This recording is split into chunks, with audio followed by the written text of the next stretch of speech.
The Louisiana sun sank low, casting a molten orange glow over State Route 44. The asphalt shimmered with heat, and the humidity pressed like a heavy wool blanket. Special Agent Zara Finley adjusted her rearview mirror and checked her speed. Her Honda Accord, battered and inconspicuous, barely hummed as it rolled along the rural highway. To any untrained observer, she was just another traveler passing through Oakley Parish, a place known for its tight-knit communities and a reputation that made outsiders wary. Finley had been in the FBI for over a decade, mostly handling white-collar crimes in Chicago and dismantling trafficking rings in Miami. But today was different. Today, she was bait, a calculated risk in an operation targeting the Oakley Parish Sheriff's Department. Months of intelligence gathering had revealed systemic abuses, civil asset forfeiture schemes, racial profiling, and unchecked violence. Internal affairs had turned a blind eye, and the sheriff's nephew, Officer Harlan Voss, was their prime suspect. The crackle of her tires on gravel signaled her stop. She killed the engine and placed her hands flat on the steering wheel. Her heart rate was steady, her breathing controlled. The sun glinted off mirrored sunglasses approaching her car. Voss, swaggering like a man untouchable, hand brushing the butt of his Glock. "You know how fast you were going?" he barked, skipping pleasantries. "I was under the limit, officer," she replied, calm, professional. He scoffed, leaning closer. "You've been drinking? Step out of the vehicle." "I am a federal agent," Finley said, her voice low and even. "Credentials and service weapon are in the glove compartment. I reach for nothing until acknowledged." Voss laughed, a cruel bark. He yanked open the door before she could undo her seatbelt. The gravel scraped against her sneakers. Hands on the hood, the metal scorching, she watched him find her badge. The gold FBI crest caught the sunlight. His smirk faltered. "Nice prop," he muttered, tossing it aside. "You are interfering with a federal officer," she said. "Last chance to walk this back." Before Voss could react further, the rustle of movement emerged from the tree line. Tactical vests emblazoned with FBI approached. Special Agents Barrett Knox and Raphael Stowe moved with disciplined precision, rifles at the low ready. Voss froze, panic eclipsing arrogance. Hands raised, the illusion of control shattered. As they cuffed him, the weight of accountability finally landed on his shoulders. Years of unchecked power crumbled in seconds. But Finley's work was far from over. In the distance, dust clouds indicated the sheriff himself was approaching with deputies. The heat thickened, tension crackling across the highway. The operation had started with a traffic stop, but was escalating into a confrontation that could decide the fate of Oakley Parish. Finley's eyes narrowed. "We hold the line," she commanded. The roar of engines and whirring helicopter blades sliced through the sultry air. Louisiana State Police and federal support flanked the scene. The sheriff's empire, long untouchable, faced its first true reckoning. Finley felt a surge of grim satisfaction.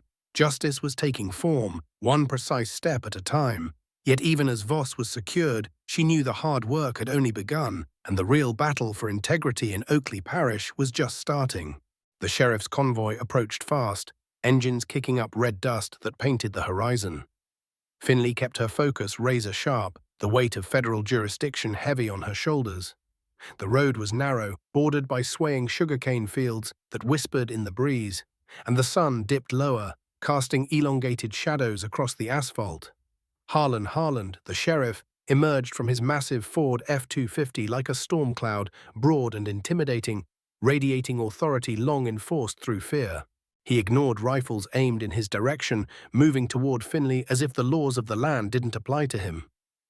"You're far from D.C., little lady," he growled, voice gravelly, each syllable deliberate and dangerous. "Special Agent Finley," she corrected, her tone icy. "You're interfering with federal operations. Stand down, or I will arrest each of your deputies." A tense silence fell, punctuated only by the whirling helicopter blades above. Harland laughed, deep and menacing, dismissing the authority that Finley represented. But the wind suddenly shifted, carrying with it the unmistakable sound of rotor wash. Two choppers appeared, a Louisiana State Police unit flanked by a darker, unmarked federal helicopter. Dust whipped around the sheriff, tossing his hat into the ditch. "We aren't alone, Sheriff," Finley shouted, voice cutting over the roar. "This operation is live-streamed to the DOJ field office in New Orleans. Move your trucks or join Voss in cuffs." The sheriff's face paled as he measured the gravity of the situation. Reluctantly, his deputies retreated, returning to their SUVs. The wall of vehicles parted slowly, and Finley gave the command. "Get him in the SUV. We aren't waiting for the welcoming committee."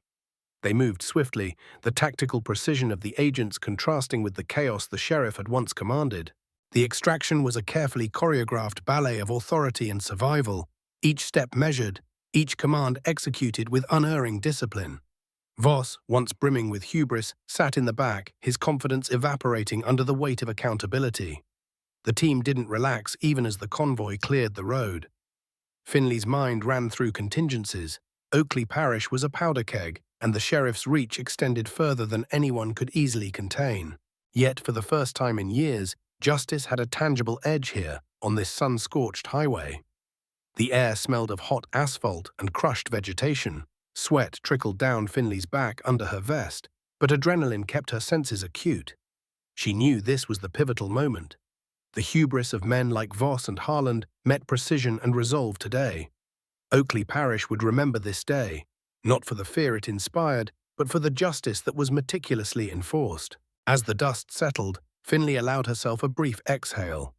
They had taken the first decisive steps to reclaim the parish from corruption, yet the operation's complexity meant the real work: securing evidence, ensuring accountability, dismantling the systemic rot was just beginning. The sun dipped below the horizon, painting the sky in shades of red and gold. It was a battlefield, yes, but also a promise that integrity could prevail if courage and vigilance endured. The Oakley Parish landscape blurred past as Finley's SUV sped along the back roads toward Oakley Regional Airport. The overgrown sugarcane fields seemed endless, and the cracked runway at the small abandoned airfield came into view just as the sun sank fully below the horizon. Hangars, rusting and corrugated, cast jagged shadows across the tarmac. Finley leaned forward, scanning the field.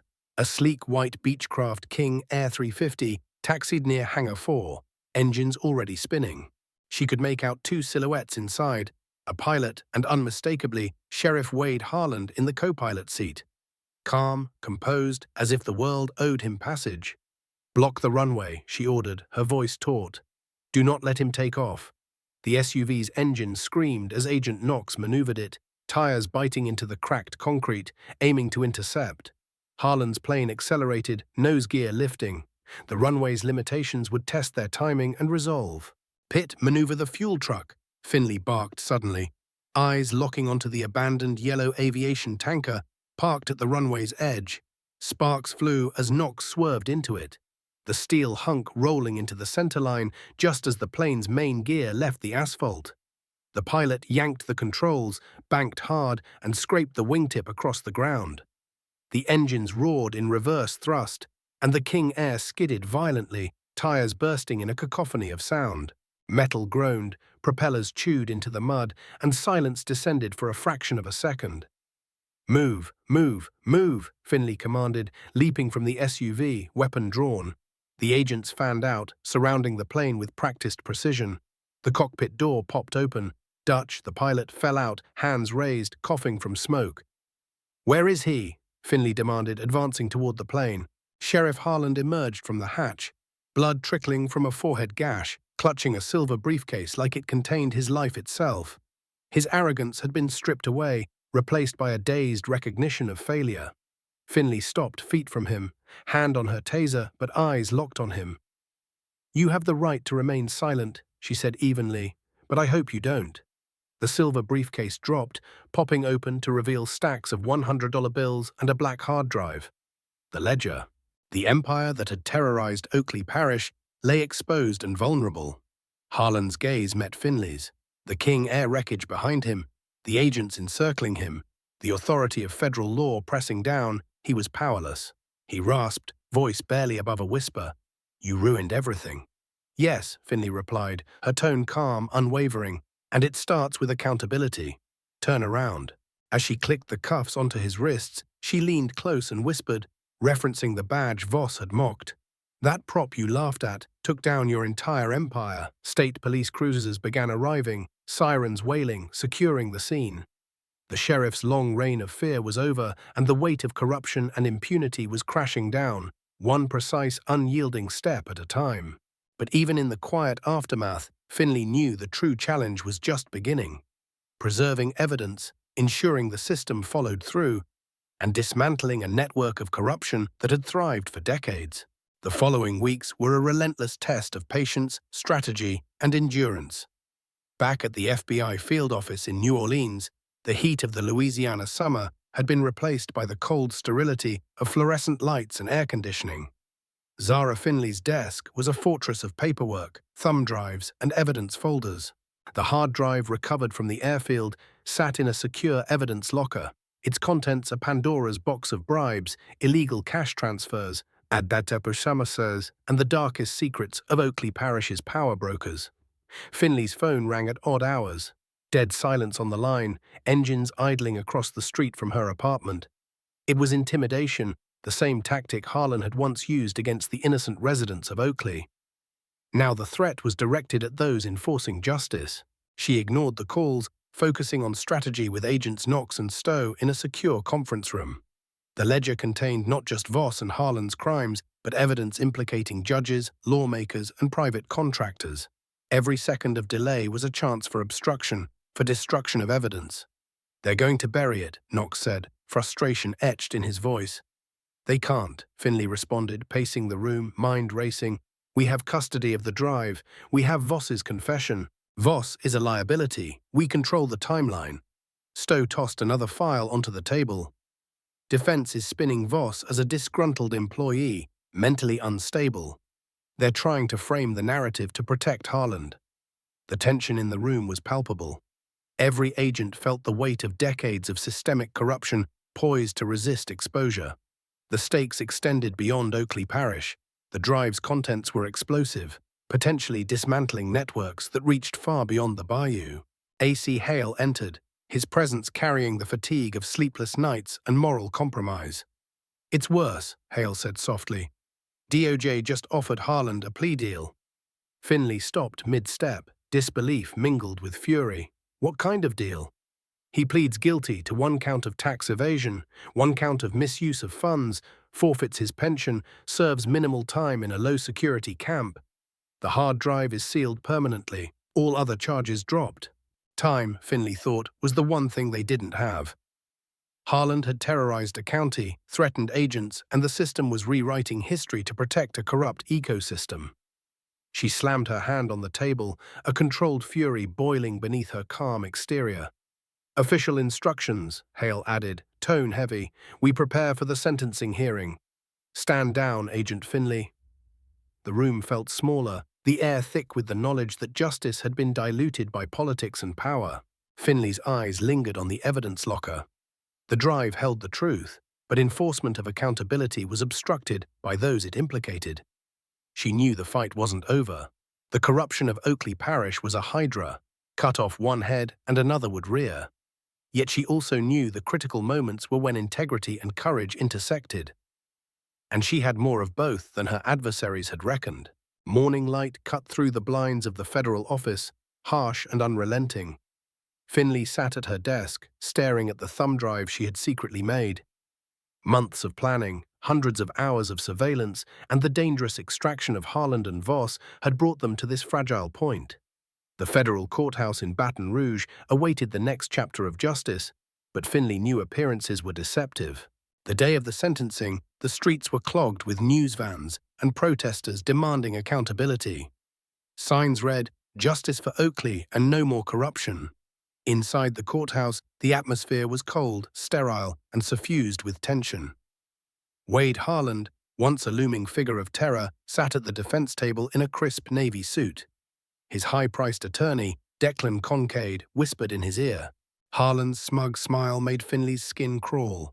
He thought he had navigated the system successfully. Finley took a seat in the back row behind the prosecution team.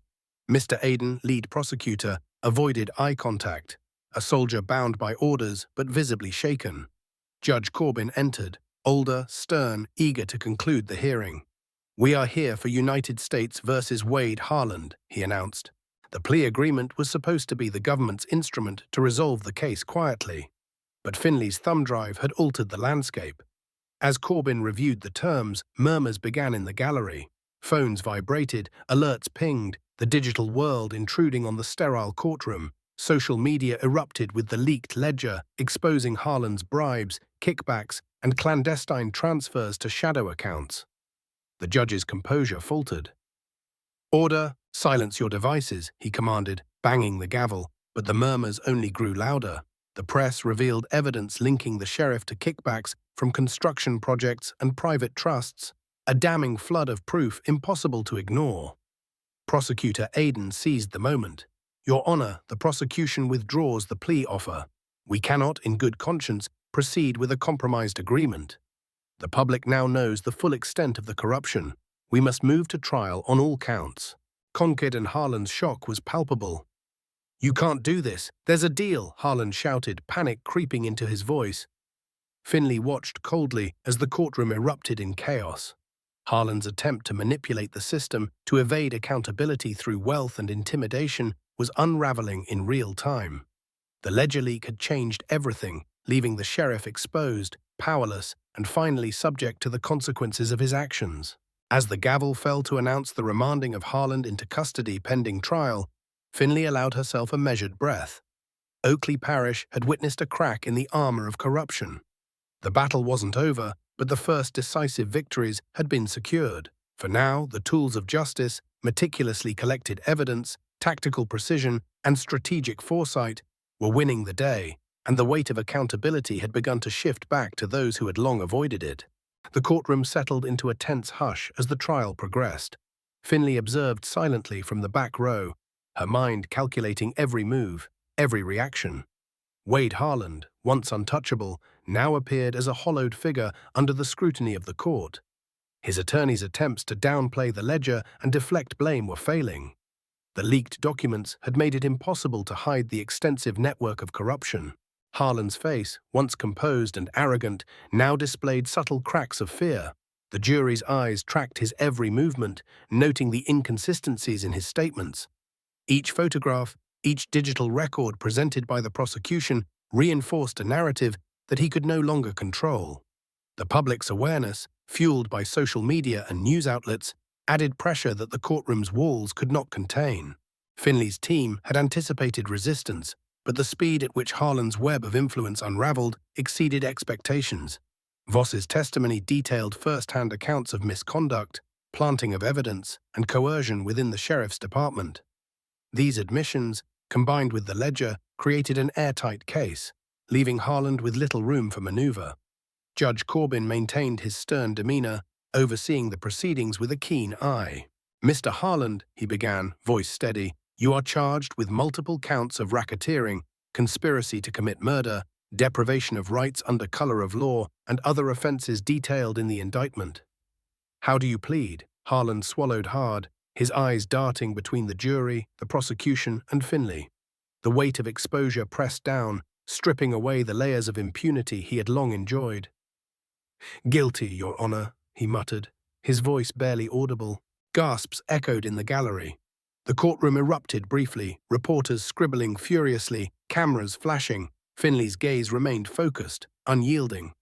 This plea was a turning point. The moment that signaled accountability and the beginning of the end for the long-standing corruption in Oakley Parish.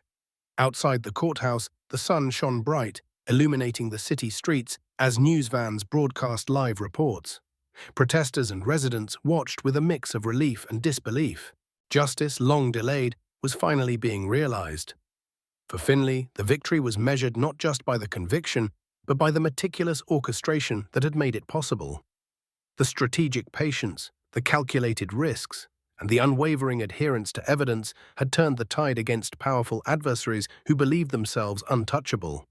As the gavel fell, signaling the sentencing phase, Finley allowed herself a brief exhale. The work of ensuring integrity and accountability in Oakley Parish was far from over, but a significant and symbolic victory had been achieved. The road ahead would be challenging, but the principle remained clear. No one, no matter how powerful, was above the law. Weeks turned into months as the ramifications of the Oakley Parish case rippled outward. Finley remained vigilant, knowing that Harlan's influence had embedded itself deep within local government and law enforcement. Even after his conviction, subtle resistance emerged. Bureaucratic delays, misfiled paperwork, and whispers in the halls. The ledger had exposed corruption, but the ecosystem that nurtured it was resilient and dangerous. Finley met with her team daily, reviewing digital evidence, coordinating with federal prosecutors, and strategizing the next moves. Each conversation was measured, every action deliberate. They knew that Harlan's network included sympathetic judges, contractors, and officials who would attempt to mitigate the damage. One evening, Finley sat alone in her office, the Louisiana humidity replaced by the dry chill of the air conditioning. She opened the hard drive, reviewing the contents for anomalies. A chain of financial transactions caught her attention, subtle offshore transfers masked as legitimate municipal expenses. This was the hidden layer that had allowed Harlan's empire to survive unnoticed for so long. Knox entered, carrying a fresh stack of subpoenas. "We need to serve these before they can react," he said. His voice carried the urgency of months of careful planning condensed into hours. Finley nodded, already calculating the most effective sequence to minimize risk. The following day, the subpoenas were executed with precision. Finley watched from a distance as auditors and federal marshals moved through offices, seizing documents and securing servers. Resistance was minimal. Many officials were shocked, caught in a web they had underestimated. The ledger's exposure created a ripple effect, forcing compliance almost instantly. Later, in a secure briefing room, Finley debriefed the team. "We've destabilized the network, but this isn't over," she said. "There are still pockets of influence that could undermine the integrity of this investigation. We stay vigilant." The moral weight of their work pressed heavily on her. Each step toward justice carried collateral impacts. Careers ruined, reputations shattered, communities shaken. Yet the people of Oakley Parish had endured decades of fear and exploitation. Every calculated move, every risk taken, was justified by the broader goal: restoring accountability and dismantling systemic corruption. By nightfall, Finley stepped outside, the cool evening breeze brushing against her face. She reflected on the path that had led her here, a road littered with danger, strategic gambles, and unwavering commitment to justice. The Louisiana sky, tinged with shades of deep blue and orange, offered a fleeting sense of calm. The empire had been shaken, the perpetrators exposed, and yet the work to safeguard the parish's future had only begun. Each victory, though hard-won, was a step toward a legacy of integrity. Months of careful investigation had turned Oakley Parish into a tense landscape of compliance and scrutiny. Finley's team monitored every move of former deputies, contractors, and officials exposed by the ledger. The parish, once dominated by fear and unchecked authority, now faced the long shadow of accountability. The FBI field office was a hive of activity, but Finley kept her composure. Each day brought new intelligence, reports of attempts to obfuscate records, and whispers of back-channel deals. She had learned that exposing corruption was only part of the battle.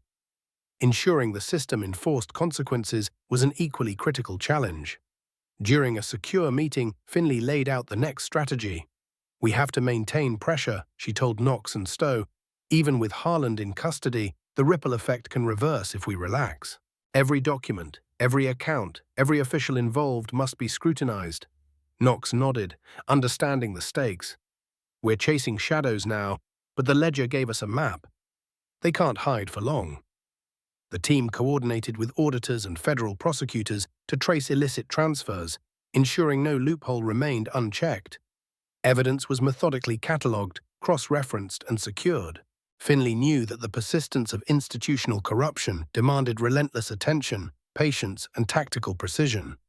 Late one evening, Finley reviewed financial transactions tied to shell companies and offshore accounts. The scale of Harlan's operation was staggering. She traced payments funneled to influential figures in Baton Rouge and beyond. The ledger had revealed the skeletons. Now it was their responsibility to ensure they were laid bare publicly, preventing systemic immunity from prevailing. Even as they tightened the net, Finley felt the moral weight of their work. Each disclosure affected lives beyond Harlan and Voss, impacting those who had turned a blind eye.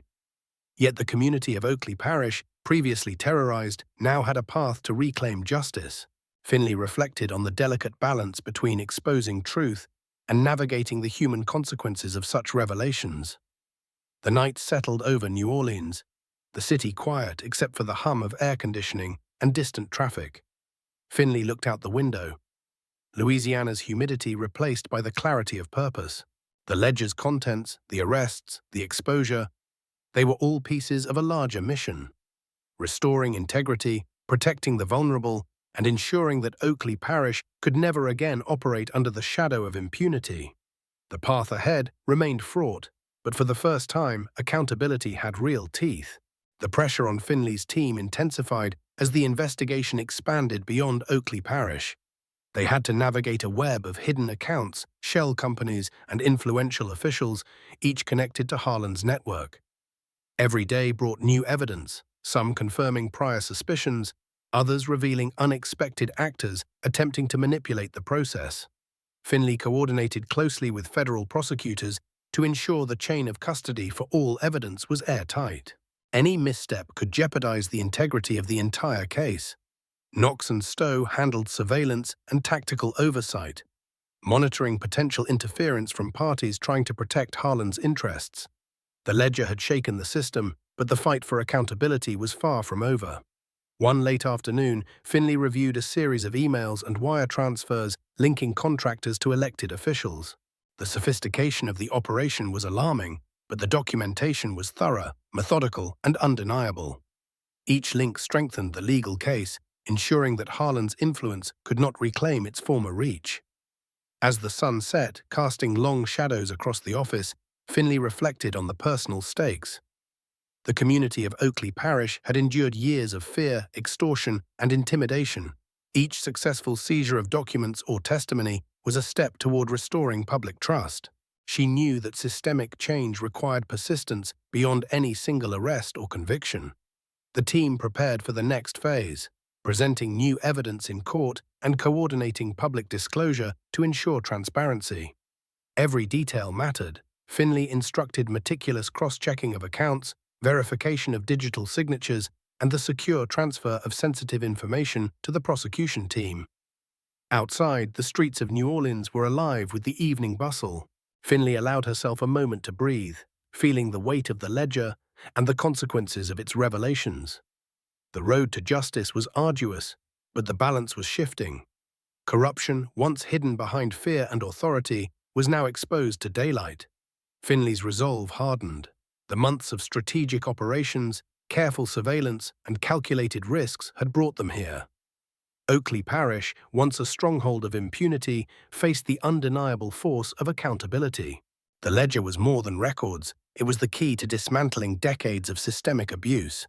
And Finley knew with unwavering certainty that every measured step forward was a victory for justice.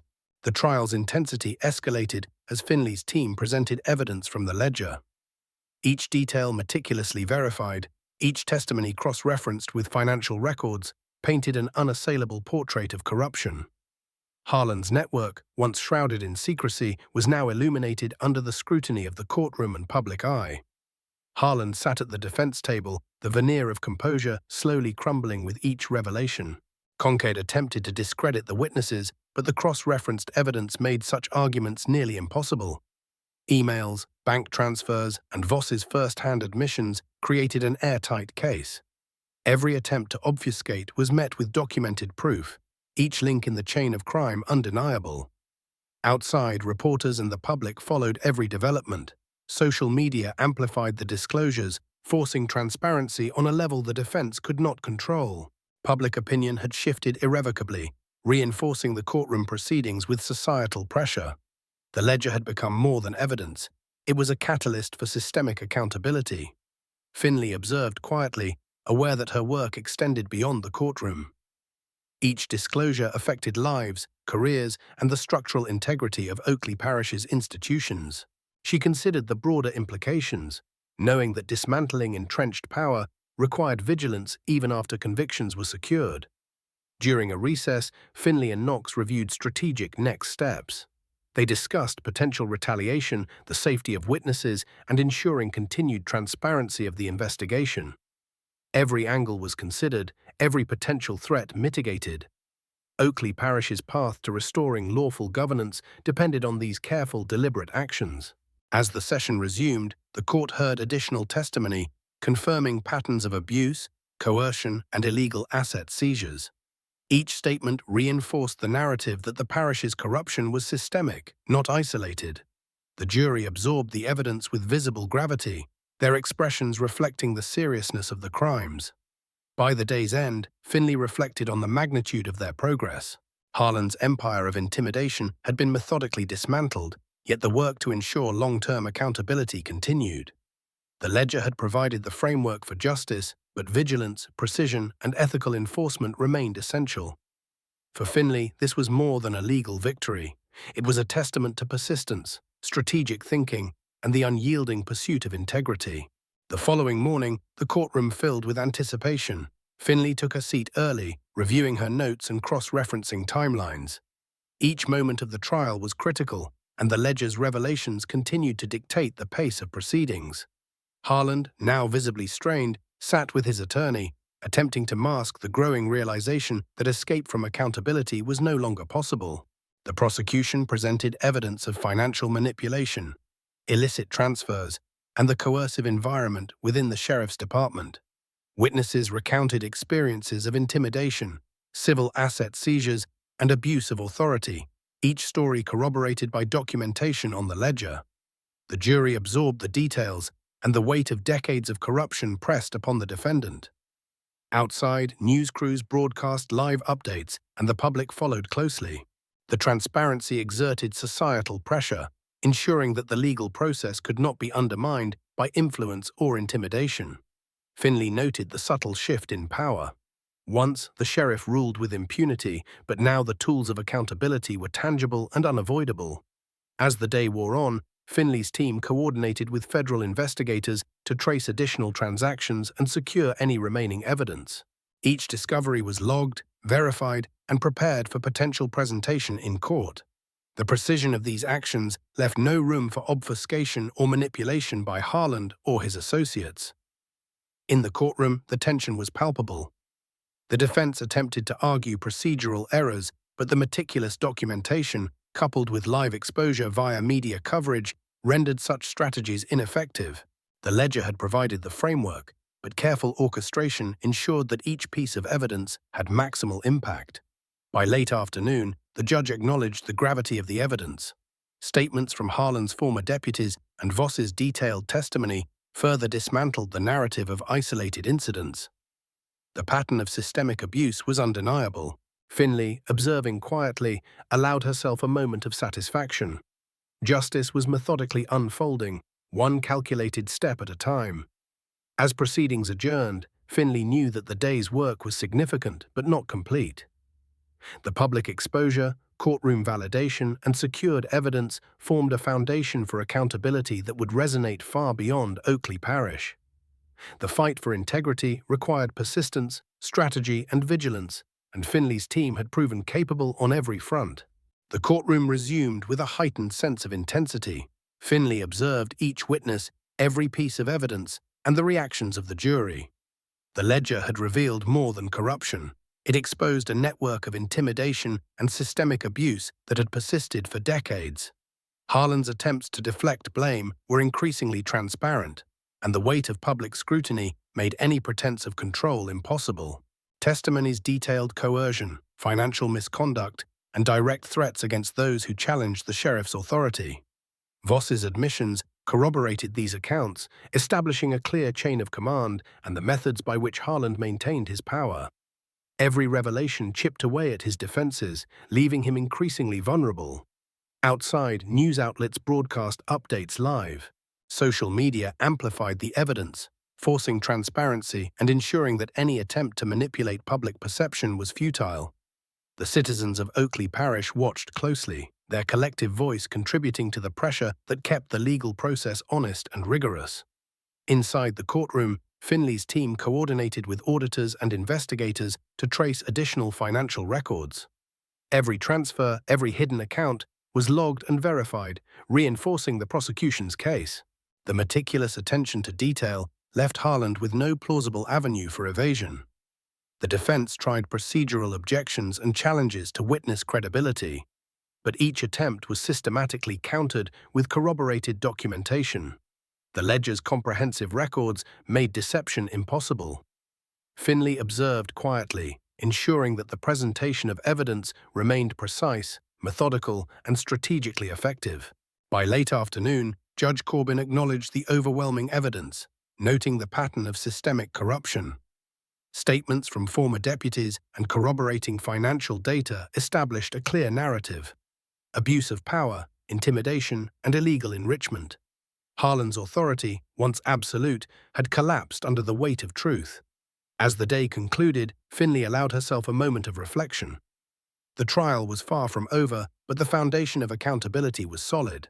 The ledger had exposed the corruption, but the careful orchestration of evidence, strategy, and public transparency ensured that justice would be achieved. Oakley Parish, long dominated by fear and impunity, faced the irreversible consequences of decades of systemic abuse. The final phase of the Oakley Parish case brought the investigation into sharp focus. Finley reviewed the ledger one more time, confirming every transaction, every bribe, and every document linking Harland to a vast network of corruption. The courtroom was poised for closure, but every step required precision to prevent any last-minute attempts at interference.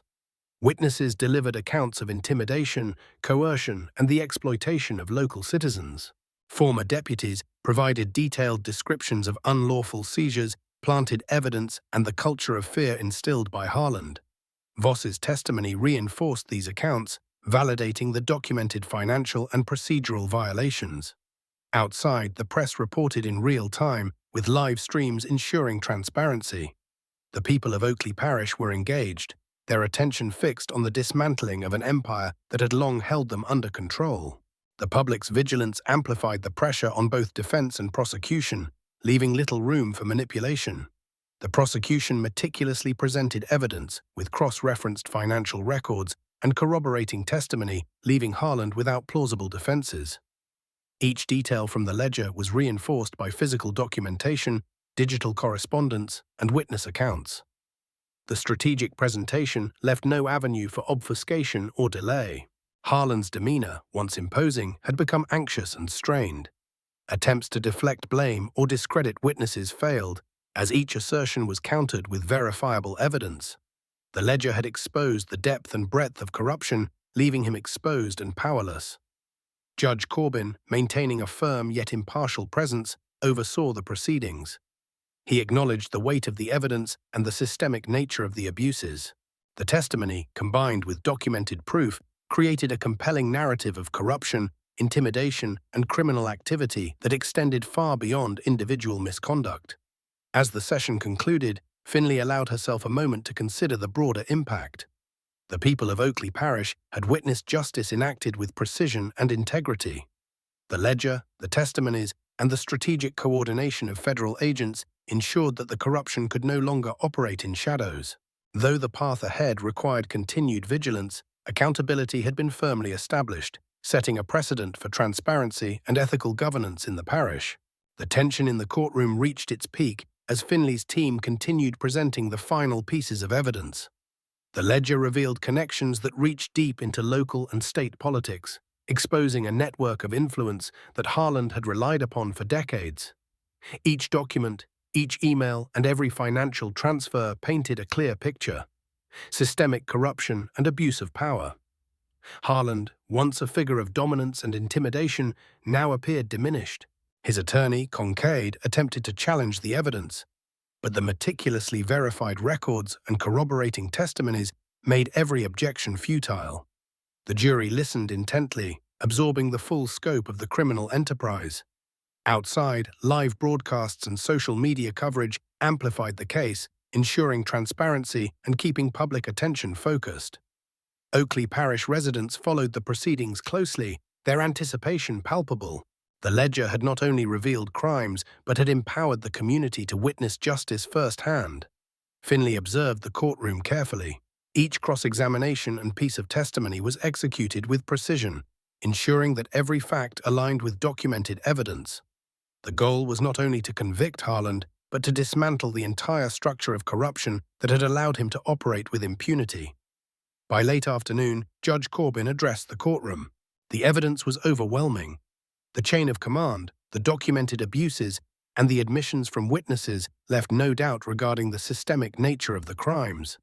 Harland's influence was broken, and the legal system had finally asserted authority over long-standing corruption. As the gavel fell to conclude the day's proceedings, Finley felt a measured sense of satisfaction. The process had been meticulous, the strategy effective, and the outcome transformative for Oakley Parish. Though vigilance would be required to prevent future abuses, the foundations of accountability had been firmly established. Stepping outside into the Louisiana sun, Finley reflected on the journey. From the roadside confrontation to the meticulous courtroom strategy, every calculated risk had culminated in justice.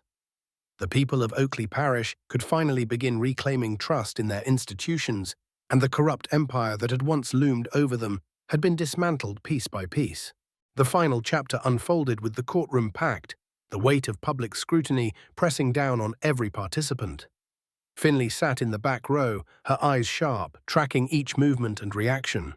The ledger, once a hidden trove of Harland's corruption, had transformed the trial into a thorough exposure of systemic abuse, influencing not only Oakley Parish, but setting a precedent for accountability in similar jurisdictions.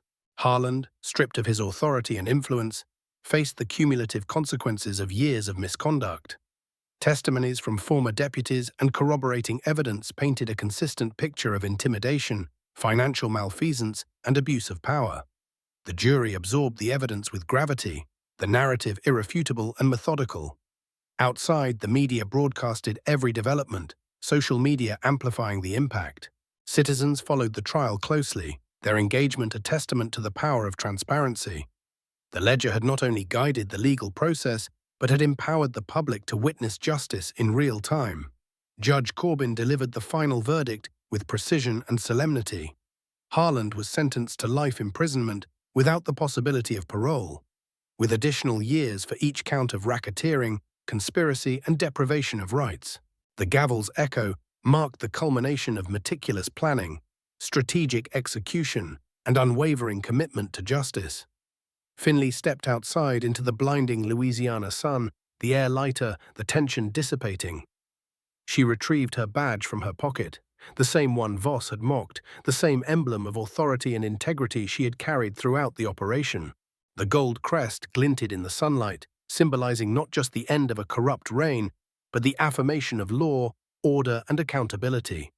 As she merged into traffic, leaving the courthouse behind, the streets of Oakley Parish seemed to breathe anew. Justice had been served, not through arrogance or force, but through careful strategy, integrity, and the unwavering pursuit of truth. The corrupt empire that had once loomed over the parish had been dismantled, leaving a clear message.